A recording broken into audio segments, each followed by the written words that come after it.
నారాయణ సమారంభం వ్యాసశంకరామధ్యమం అమ్మదాచార్య పర్యంతం వందే గురు పరపరంపరాం. జై గురుదేవ్, జై మాతారా. ఈరోజు సాధకులందరికీ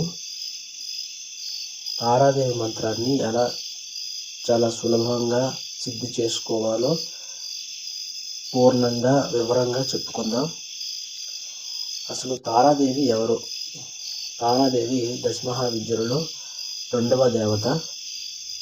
ఈ తల్లి నీలవర్ణంలో ప్రకాశిస్తూ ఉంటుంది. అలాగే భక్తులకు సాధకులకు తరింపచేయనటువంటి శక్తిని ఇచ్చేదే తరించే దేవత తారాదేవి.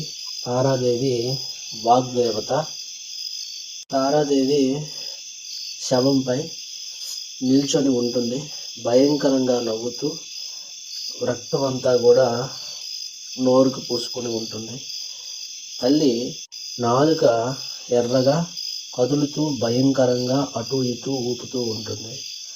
జీవితంలో బంగారము, డబ్బు, ధనము, ఇటు ఐశ్వర్యాలను సంపాదించాలనుకునే వారికి తల్లి కొంగు బంగారము, మోక్షం కోరుకునే వారికి ఆ కామ్యాలను సిద్ధించి ఇచ్చే చల్లని బంగారు తల్లి ఈ తారాదేవి.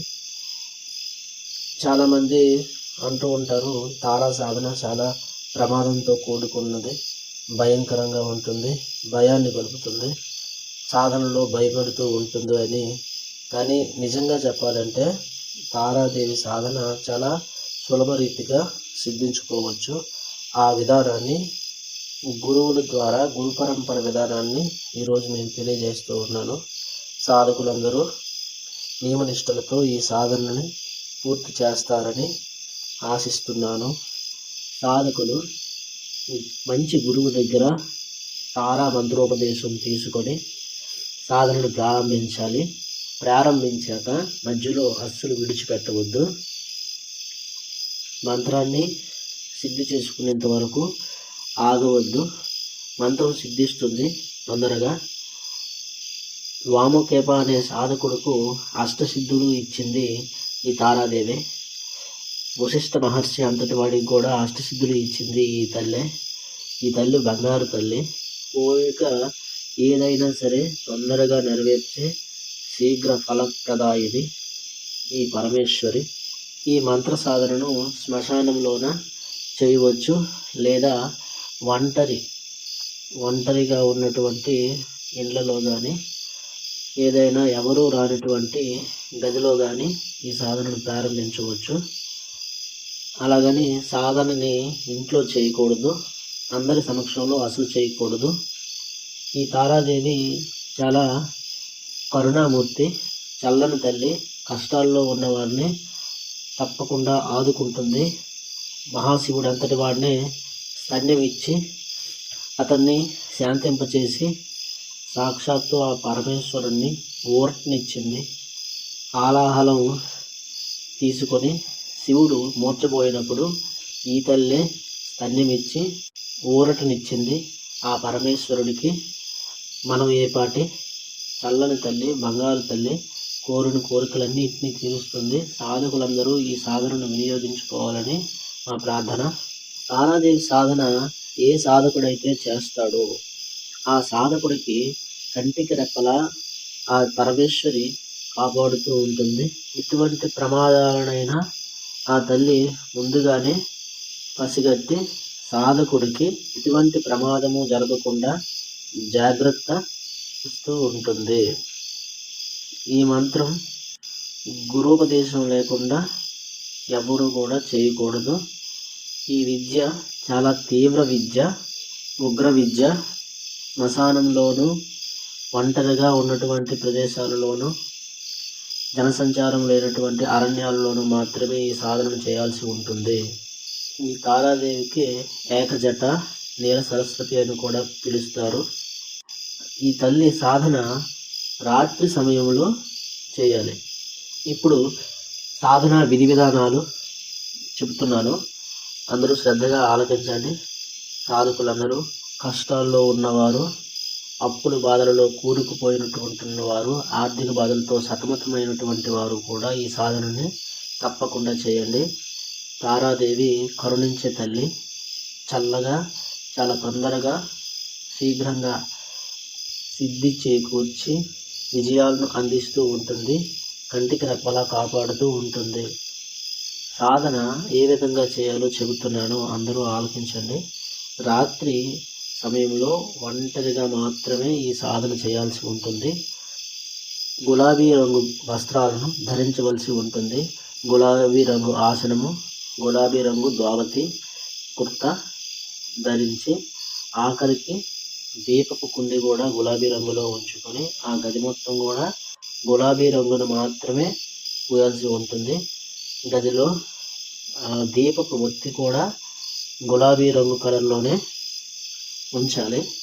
గులాబీ రంగులో ఉంచి సాధకుడు ఎర్రని పువ్వులతో అమ్మవారి చిత్రపటాన్ని అలంకరించి పంచోపచార పూజ చేసి, లేదా టైం ఉంటే షోడశోపచార పూజ అయినా చేసుకోవచ్చు. పూజ చేసే సమయంలో యంత్రాన్ని ప్రాణప్రతిష్ఠ చేసి ఆసనం ముందు వేసుకొని సంకల్పం చెప్పి అమ్మవారి జపాన్ని ప్రారంభించాల్సి ఉంటుంది. జపంకు వాడే మాల నలుపు రంగుదై ఉండి హకీక్ మాల, నల్లటి హకీక్ మాలని ఉపయోగించాలి. ఈ సాధనలో దక్షిణం వైపు మాత్రమే తిరిగి ఉండి సాధన చేయాల్సి ఉంటుంది. గది మొత్తము అగరబత్తులతోనూ సుగంధ ద్రవ్యాలతోనూ సువాసన వెదజల్లే అత్తరులను ఉపయోగించి జపాన్ని ప్రారంభించాల్సి ఉంటుంది. 14 రోజుల సాధనలో రోజుకు 51 మాలలు జపం చేయవలసి ఉంటుంది. తలుపు మాత్రం వేయకూడదు. తలుపు పూర్తిగా వేయకుండా కొద్దిగా గ్యాప్ ఉంచాలి. గ్యాప్ ఉంచి మాత్రమే తలుపు వేయాలి. అదయ్యాక లైట్లన్నీ కూడా ఆఫ్ చేసి చీకటి వెలుగులో ఏకాంతంగా ఎవ్వరూ రాకుండా మాత్రమే జపం చేయాలి. ఎటువంటి శబ్దాలు వచ్చినా, ఎటువంటి ఏవైనా విఘ్నాలు కలిగించడానికి ప్రయత్నం చేసినా, ఎవరో పిలుస్తున్నట్లు అనిపించినా, ఎవరైనా గజ్జల సప్పుళ్ళు కానీ, తలుపు కొట్టడం కానీ, పిలడం కానీ, ఇటువంటివి ఏవి చేసినా, ఎన్ని విఘ్నాలు ఏవి కలిగించినా కూడా సాధకుడు భయపడకుండా 51 మాలలు రాత్రి 10 నుంచి ఉదయం 4 గంటల వరకు జపాన్ని చేయవలసి ఉంటుంది. 14 రోజులు కష్టపడాలి. కష్టపడి జపాన్ని పూర్తి చేసి ఆ జపాన్ని అంతా కూడా ఆ జగన్మాత పాదపద్మములకు సమర్పించి అప్పుడు నేలపై భూశయనం చేయాలి. ఈ 14 రోజులు కూడా కటిక బ్రహ్మచర్యాన్ని పాటించాలి. ఇతరులతో ఎక్కువగా మాట్లాడకూడదు. స్వయం పాకం తానే ఏదైనా వంట చేసుకుని ఆ స్వయం పాకాన్ని తినాలి. సాత్వికమైన ఆహారాన్ని మాత్రమే తీసుకోవాలి. సాత్వికమైనటువంటి ఆహారం చాలా మితంగా తీసుకొని సాధన చేయాలి. 14 రోజులు ఇటువంటి సెల్ ఫోన్లు కానీ ఇటువంటివి చూడకుండా 14 రోజులు కూడా ఏకాగ్రత మొత్తం ఆ తల్లి మీద మాత్రమే ఉంచాలి. ఆవిడ మీద మాత్రమే ధ్యాస ఉంచాలి. మీరు ఏ కామ్యం అయితే కోరుకొని సంకల్పం చేసుకొని చేశారో ఆ కామ్యాన్ని తీరుస్తుంది.